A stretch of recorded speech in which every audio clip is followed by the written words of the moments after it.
अस्सलाम वालेकुम, मेरा नाम सफ़ा मुश्ताक है और हम क्लास 9th की जनरल साइंस पढ़ रहे हैं, चैप्टर नंबर 4 ह्यूमन हेल्थ। और उसका हम लास्ट टॉपिक पढ़ेंगे आज, जो कि एक्सरसाइज एंड हेल्थ, और इसके साथ दूसरा टॉपिक हम पढ़ेंगे फर्स्ट एड का। तो सबसे पहले हम एक्सरसाइज और हेल्थ के बारे में देख लेते हैं। एक्सरसाइज का हेल्थ के साथ बहुत गहरा ताल्लुक है। ये ज़रूरी है बॉडी को मेंटेन रखने के लिए, उसकी इलास्टिसिटी को, स्पेशली बॉडी की इलास्टिसिटी को मेंटेन रखने के लिए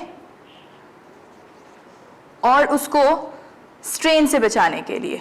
यानी कि जब इलास्टिसिटी होगी जॉइंट्स के अंदर, बॉडी के अंदर लचक होगी, तो इतनी जल्दी मोच नहीं आती, स्ट्रेन से बच जाता है इंसान।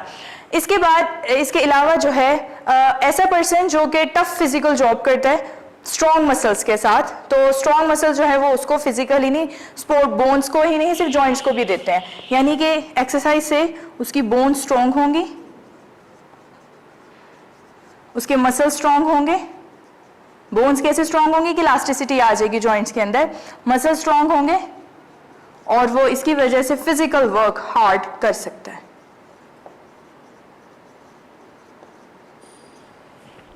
और ये हार्ड वर्क, एक्सरसाइज भी हार्ड वर्क है, और वो हार्ड वर्क से भी ये चीजें जो है उसके अंदर डेवलप हो जाती हैं और वो ज्यादा स्ट्रॉन्ग होता है as compare to other. Exercise के बगैर जो है क्या होता है कि विदाउट एक्सरसाइज जो एक्स्ट्रा फैट है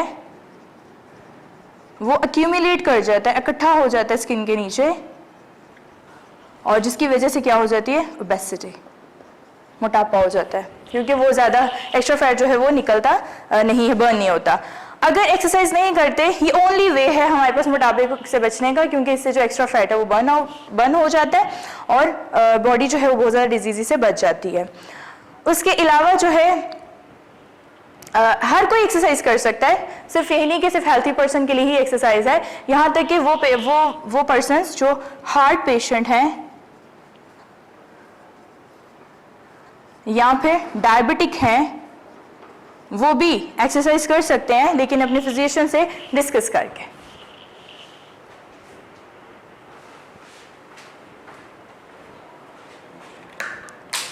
इसके अलावा जो है मुस्लिम्स, बीइंग अ मुस्लिम, हमारे पास जो है वो एक्सरसाइज स्पिरिचुअली एंड फिजिकल दोनों का एक हमारे पास जो है ये इसका जरिया है। और इससे क्या होता है कि फिर जो है नमाज हमारे लिए ये एक लाइट एक्सरसाइज है, और इससे भी हमारी फिजिकल और स्पिरिचुअल दोनों हेल्थ जो है वो मेंटेन रहती हैं। इसके बाद हमारा नेक्स्ट टॉपिक है जो कि है फर्स्ट एड। ये अभी हम स्टार्ट करते हैं। हमारा नेक्स्ट टॉपिक है फर्स्ट एड। फर्स्ट एड बोलते हैं इब्तदाई तिब्बी इमदाद को। ये जो तिब्बी इमदाद है हमारे लिए, ये एक्सीडेंट्स की प्लेस के ऊपर, खासतौर पर जहाँ पे हादसा हो रहा होता है, वहाँ पे हॉस्पिटल पहुँचने से पहले काफ़ी ज़्यादा ज़िंदगियाँ बचा देता है। इनके अंदर टेक्निक्स होती हैं, सिंपल इंस्ट्रक्शंस होते हैं उसके लिए। जो फर्स्ट एडर है वो कोई भी बन सकता है, इसके लिए बहुत ज़्यादा क्वालिफिकेशन की ज़रूरत नहीं है, बेसिक नॉलेज उसको पता होनी चाहिए। और इसके अलावा क्योंकि इसके अंदर भी बेसिक सिर्फ बताया जाता है कि आप कैसे उस टाइम पे उस सिचुएशन से निपट सकते हैं। और जो फर्स्ट एड का डिब्बा है, जो बॉक्स होता है, उसके अंदर ज़रूरी चीज़ें होती हैं, जैसे उसके अंदर सीज़र, बैंडेज, समहाउ कुछ टैबलेट्स, इस तरह की जो बेसिक चीज़ें हैं वो उसके अंदर जो है वो पाई जाती हैं। अब आपके सिलेबस में यहाँ पे इन्होंने कुछ हादसों का जिक्र किया है कि जहाँ पे आप फर्स्ट एड की मदद कैसे ले सकते हैं। जैसे पहला हादसा उन्होंने कहा एनिमल बाइट, यानी अगर कोई जानवर काट लेता है, यहाँ पे स्क्रैच डाल देता है, यानी पंजा मार देता है, तो उसे कैसे फर्स्ट एड दी जा सकती है। जब एनिमल बाइट करता है या स्ट्रेच डालता है बॉडी के पर्सन के ऊपर, तो बहुत डेंजरस होता है, क्योंकि उस जख्म के जरिए वो जख्म जो है वाउंड इन्फेक्टेड हो सकता है उस जानवर के जरिए भी, फिर उसके अंदर से बैक्टीरिया एंटर हो सकते हैं। जो स्क्रैच उस जानवर की वजह से पड़ा है, जब एक किटन स्क्रैच डालती है जैसे पर्सन के ऊपर, तो बैक्टीरिया जो है वो उस बॉडी पार्ट के अंदर से इजीली एंटर हो सकते हैं, जिसकी वजह से बहुत खतरनाक बीमारियां होती हैं, रेबिस और टेटनस। और ये इन बीमारियों को हम हल्का नहीं ले सकते, क्योंकि इनकी वजह से अक्सर डेथ भी हो जाती है पेशेंट्स की, वो नहीं इसको बर्दाश्त कर पाते। तो जो स्क्रैच एरिया होता है वहाँ से बाज़ इतना भी होता है कि बाज़ वो इतना ज़्यादा स्क्रैच पड़ जाता है कि वहाँ से ब्लीडिंग स्टार्ट हो जाती है, खून निकल रहा होता है। तो अगर तो अब यहाँ पे फर्स्ट एड कैसे दी जा सकती है? तो सबसे पहले तो जो ब्लीडिंग है उसको रोकना है पट्टी के साथ, यानी बैंडेज लगा दें वहाँ पे ताकि ब्लीडिंग रुक जाए, और सबसे पहले ये काम करना है। उसके बाद जो है अगर पॉसिबल अगर छोटा मोटा कट है तो उसको जो है डैमेज एरिया को कवर कर दें साफ कपड़े के साथ या कॉटन के साथ, और उसको फ़ौरन जो है वो हॉस्पिटलाइज कर दें।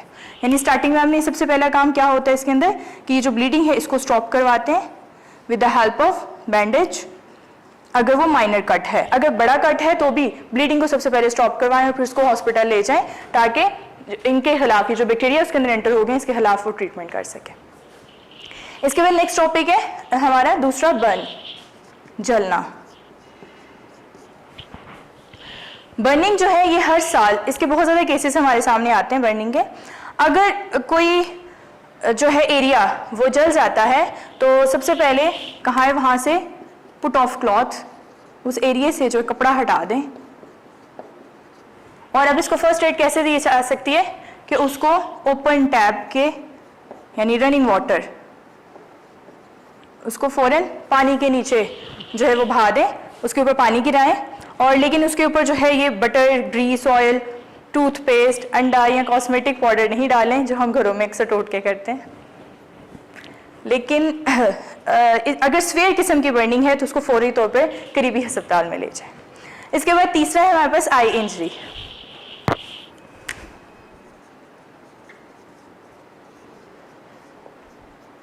यानी आंख की कोई इंजरी हो गई है। ऑर्डिनरी इरिटेशन जो है आंख के अंदर वो आप उसके अंदर साफ पानी से छींटे मार के उसको ठीक कर सकते हैं, यानी ऑर्डिनरी क्लीन वाटर उसकी छींटे लगाएं आंख के अंदर तो वो ठीक हो जाता है। लेकिन अगर आपकी आंख के अंदर कोई डस्ट का पार्टिकल चला गया है या फिर कोई बाल चला गया है तो फिर उसको मतलब रब मत करें आंख को। इससे क्या होगा कि आंख की जो ऊपर वाली लेयर होती है वो भी डैमेज हो सकती है। लेकिन अगर स्फीयर हो रहा है आपको तो फिर आपको फर्स्ट एडर को अपनी आंख दिखानी चाहिए और उसको सबसे पहले अपने हाथ खुद धोने चाहिए, यानी वॉश ऑन हैंड, और उसके बाद एडमिनिस्टर करे, यानी उसके बाद साफ हाथों के साथ वो आंख को देखे, और अगर उसमें से इजीली वो डस्ट का पार्टिकल या बाल निकल सकता है तो उसको वहाँ से जो है वो निकाल दे। पेशेंट की आंख के अंदर से केयरफुली आईलिड के ऊपर से हेयर को रिमूव करवा दे, और अगर डस्ट या सैंड का पार्टिकल चला गया और स्टिल वो अंदर है और इरिटेशन कर रहा है तो फिर आप पेशेंट को जल्दी से हॉस्पिटल ले जाएं। इसके बाद जो है अगला कोमा।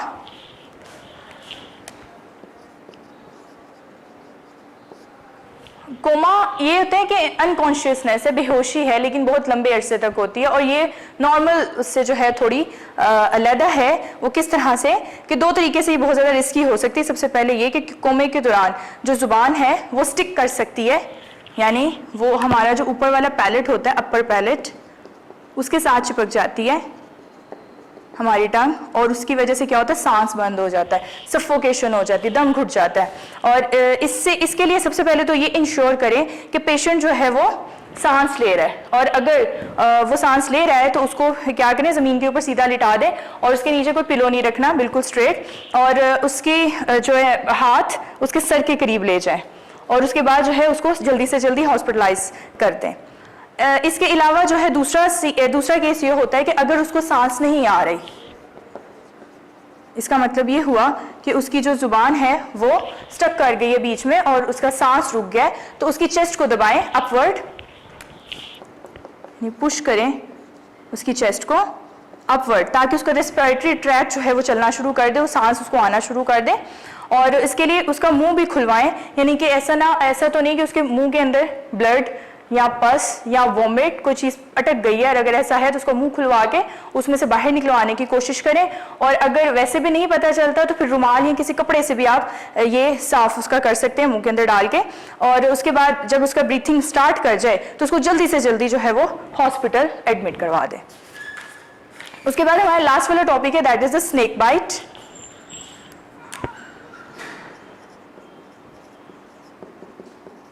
यानी कि अगर सांप काट लेता है तो ये बहुत इमीडिएटली इसके लिए बहुत कुछ एक्शंस लेने हैं। उसके लिए क्या है कि सबसे पहले जहाँ पे उसको काटा, फॉर एग्जांपल उसको लेग पे काटा है या फिर उसके आर्म पे काटा है, तो सबसे पहले इनको आप टाइटली बांध दें, टाई कर दें, ठीक है। ज़ोर से बांध दें इसको यहाँ से, और उसको जो है वो हिलने मत दें, स्ट्रिक्टली उसको जो है वो एक जगह पे बिठा दें या उसको लिटा दें।